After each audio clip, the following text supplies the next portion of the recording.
Students, welcome to our YouTube channel Takshashila English school. आज हम standard 8 exercise number 2.1 के कुछ क्वेश्चंस देखेंगे, जिसमें द फर्स्ट क्वेश्चन है सॉल्व द फॉलोइंग इक्वेशंस। इसमें हमें इक्वेशन सॉल्व करने हैं और उसके आंसर्स लाने हैं। बिफोर सॉल्विंग द इक्वेशंस, हम इक्वेशन को कैसे सॉल्व करते हैं उसके कुछ इंस्ट्रक्शंस मैं आपको यहाँ पर समझा दूँ। देखो यहाँ पर this is our equation. Equation में यहाँ पर जो x है, x को हम क्या बोलेंगे? Variable. x is the variable. अब ये वेरिएबल होता क्या है? वेरिएबल की जो वैल्यू होती है वो चेंज होती है, इसलिए हम उसे वेरिएबल कहते हैं। और -2 + 7 ये जो दो होते हैं उसे हम क्या कहेंगे? कांस्टेंट कहेंगे, कांस्टेंट्स। ओके, हियर हमें इक्वेशन को सॉल्व कैसे करना है? इक्वेशन को सॉल्व करना है और हमें लेफ्ट साइड पे वेरिएबल रखना है, लेफ्ट साइड पे वेरिएबल रखना है और राइट साइड पे कांस्टेंट रखना है। सो v = c, ये हमें याद रखने की एक ट्रिक है। तो हमेशा लेफ्ट साइड पे आप वेरिएबल को रखोगे और राइट साइड आपको कांस्टेंट को रखना है। Okay, so let's start the first question here. x = 2 = 7।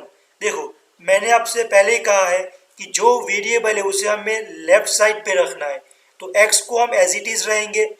Okay, now -2 को हम राइट साइड पे मूव करेंगे।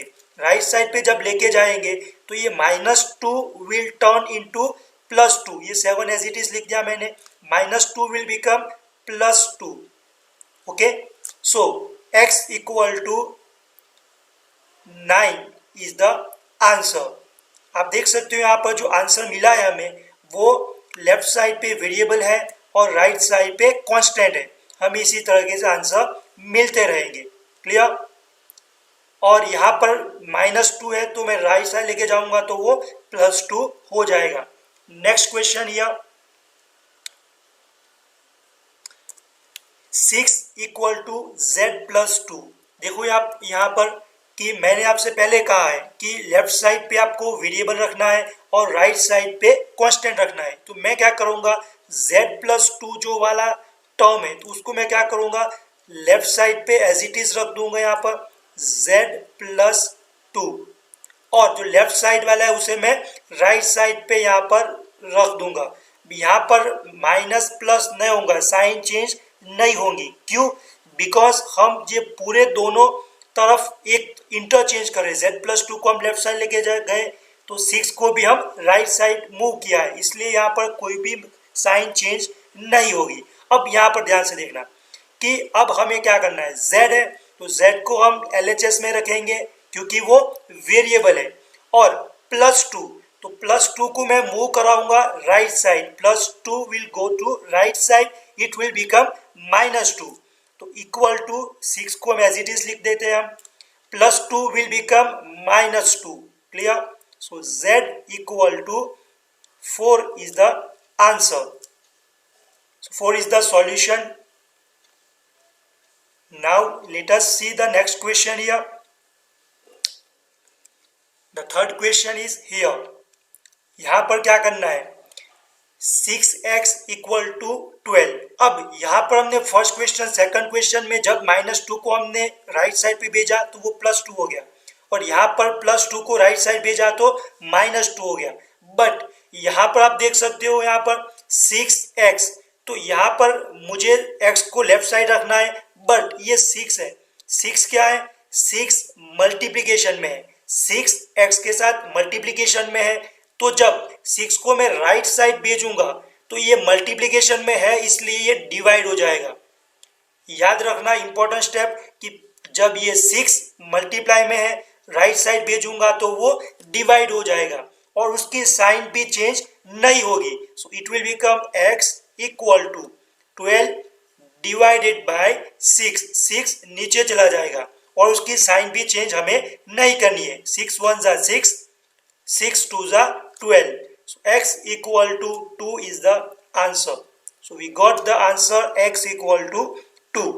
Clear? Now come to the next slide here. Yes.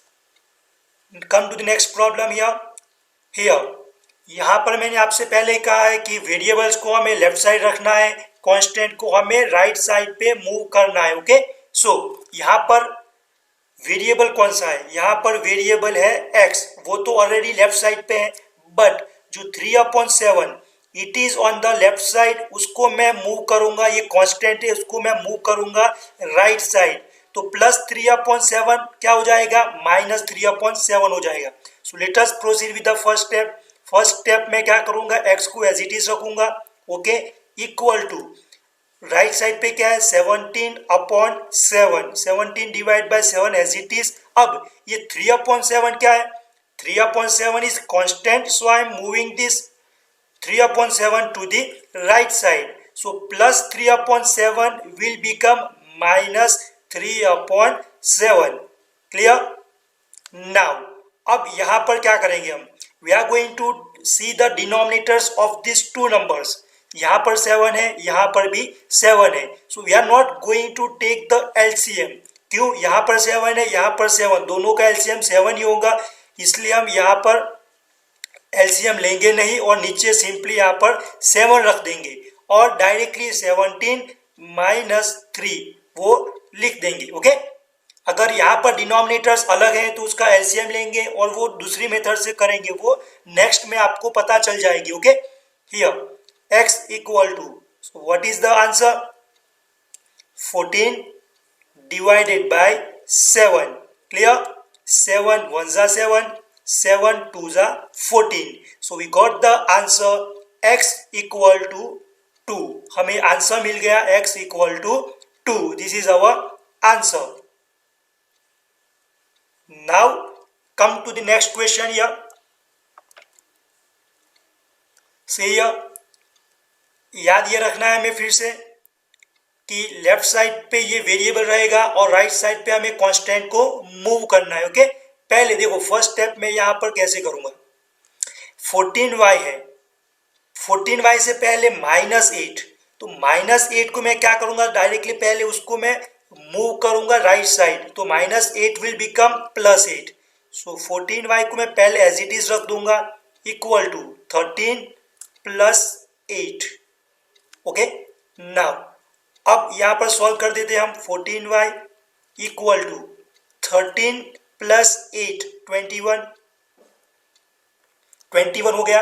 अब फिर से एक बार रिवाइज करो, लास्ट टाइम हमने क्या किया था कि जब भी आपको ये y वेरिएबल लेफ्ट साइड रखना है और उसके साथ 14 मल्टीप्लीकेशन में है, 14 जो है वो मल्टीप्लाई में है y के साथ, तो 14 को जब मैं मूव करूंगा राइट साइड तो क्या हो जाएगा? 14 मल्टीप्लाई में है, इसलिए राइट साइड जाएगा तो वो डिवाइड हो जाएगा। सो y इक्वल टू 21/14, 21/14 कट होता है, देखो एक बार, यस 7 से होगा, 7 2 जा 14, 7 3 जा 21। So what is the answer we got here? y equal to 3/2 is the answer. Clear? y equal to 3/2 is the answer. हमें ये याद ये रखना है कि जब भी ये टर्म्स, ये जो 14 है, ये मल्टीप्लाई में y के साथ जब राइट साइड पे जाएगा तो वो मल्टीप्लाई का डिवाइड हो जाएगा और उसकी साइन भी चेंज नहीं होगी, वो बहुत इंपॉर्टेंट याद है। Okay, now come to the last question of this exercise. हमने से इसमें से कुछ क्वेश्चंस ही किए, based on this questions you can solve the remaining question also. Here is the question, t/5 equal to 10। मैंने आपको पहले कहा था कि हमें लेफ्ट साइड पे वेरिएबल्स को रखना है और राइट साइड पे कांस्टेंट को। तो लेफ्ट साइड पे वेरिएबल कौन सा है? t is the variable, but t के साथ कौन सा है? डिवाइड में 5 है, तो t के साथ डिवाइड में 5 है, तो जो वो 5 को मैं राइट साइड मूव कराऊंगा तो ये डिवाइड है, तो डिवाइड विल बिकम मल्टीप्लाई, ये डिवाइड जो था वो मल्टीप्लाई में हो जाएगा। सो t इक्वल टू 10, ये अपॉन में था, डिवाइड में था, तो ये क्या हो जाएगा? 10 मल्टीप्लाई हो जाएगा। ओके, राइट साइड पे जाती, so 10 × 5, so t equal to 15 is the answer. Sorry, 10 equal to 50 is the solution. 10 5 50, t equal to 50 is the answer. Okay, so I hope you have understood it very well. और आपको ये जो topic समझ में आई है, based on this topic you can solve the exercise number 2.1. Thank you for watching our video. If you are new to our YouTube channel, please don't forget to hit like button and subscribe our YouTube channel. Thank you for watching our video.